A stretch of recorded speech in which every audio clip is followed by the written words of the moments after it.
Hello, today I'm going to be talking about my favorite horror movies that I watched in 2023. I checked my Letterboxd and in total I watched like 133 horror movies, so I narrowed it down to my top 15 and I ranked them. So I'm going to do like a brief synopsis of each film and then just talk about the things that I liked about it. Also comment your favorite horror movies that you watched this year. I love recommendations, so if you comment I'll definitely check it out. Number 15 is the 2001 13 Ghost. This is a remake of William Castle's 13 Ghost, which I have seen, but I didn't like it as much as the remake.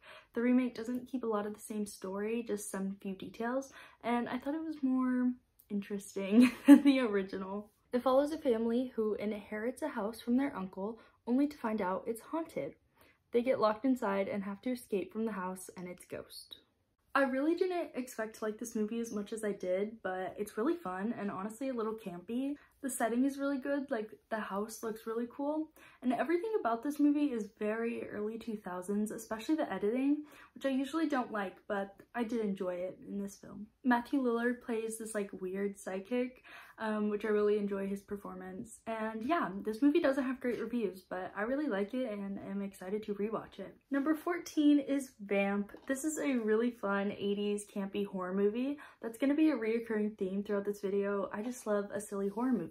Vamp follows a group of college boys who are assigned the task of finding entertainment for a party as their fraternity hazing. They decide to go to a strip club called After Dark, and all of the workers there turn out to be vampires. I don't have much more to say about this movie, it's just a really fun watch, so definitely recommend it. Next is All About Evil. This movie has Natasha Lyonne in it, so love that.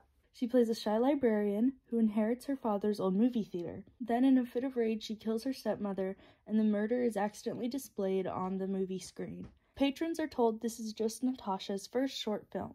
She quickly gains a cult following and makes more of these movies, which are snuff films.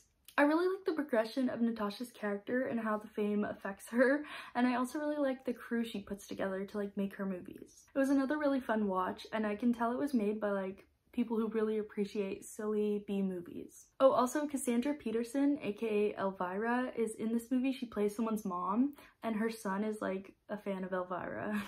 Number 11 is the 1985 Demons. It follows a group of people who get invited to a free showing at a movie theater. They are trapped in a theater thanks to demon magic, and one by one are killed and turned into demons. This is an Italian film, and it's a really weird and goofy movie. I just love it. Next is Return of the Living Dead. This is another campy 80s horror movie, and it's a classic, and I finally just got around to watching it, and it did not disappoint. It was fantastic. Workers at a medical supply warehouse accidentally release a gas that happens to reanimate dead things. This happens near a cemetery, so all of the corpses become undead, and all of the characters must try to escape from them. The characters are very wacky, and I love all of the zombie designs. There's a lot of really fun zombies. I especially like Swamp Man, who's probably like the most iconic zombie, and the woman zombie that they like tie down and question. She explains that they need to eat brains because it's the only thing that helps with the pain of being dead, and that's kind of morbid, but I really like that explanation for like why zombies behave the way they do. Overall, it was really goofy and a fun watch. Next is the 1988 Brain Damage. This is a Frank Henenlotter movie, which if you don't know, all of his movies are very campy and absurd and just very 80s, which I'm a big fan of. And he also made Basket Case and Frankenhooker. Brain Damage follows a man named Brian who meets this little creature named Almer, and Almer has the ability to like inject them with this blue serum that basically gets them high. So once Brian becomes addicted to it, Almer controls him and forces him to find brains for him to eat. The most obvious themes are addiction and how that can change someone, but there's also a lot of gay, queer themes and imagery. Almer was made to look quite phallic. So yeah, a very fun, campy movie, great effects, great music, and great voice acting for Almer. Number 9 is The Stuff. This movie is so silly. I just love it. A man randomly discovers this white paste in the ground. A company starts harvesting the stuff and starts selling it, and it's a crazy hit. People love it. We see many commercials for it. It is selling like crazy. Of course, the mysterious white stuff from the ground is not just a delicious dessert. It is evil. The movie explores capitalism and how people willingly buy products without knowing what's in them, and how companies willingly sell these products knowing it can harm their customers. This movie has so many wacky characters and silly lines.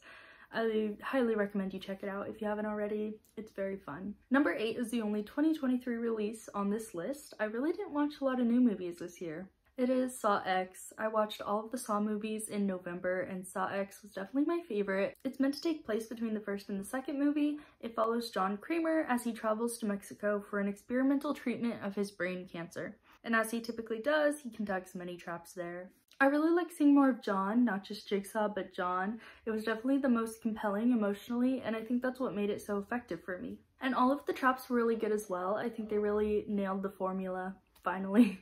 Next is The Sixth Sense. It follows a child psychologist who tries to understand one of his patients who has supernatural abilities. He can see ghosts. This is another horror movie with a lot of compelling emotions. I really like all the characters, and I think that's why it's so effective. I did cry a little bit.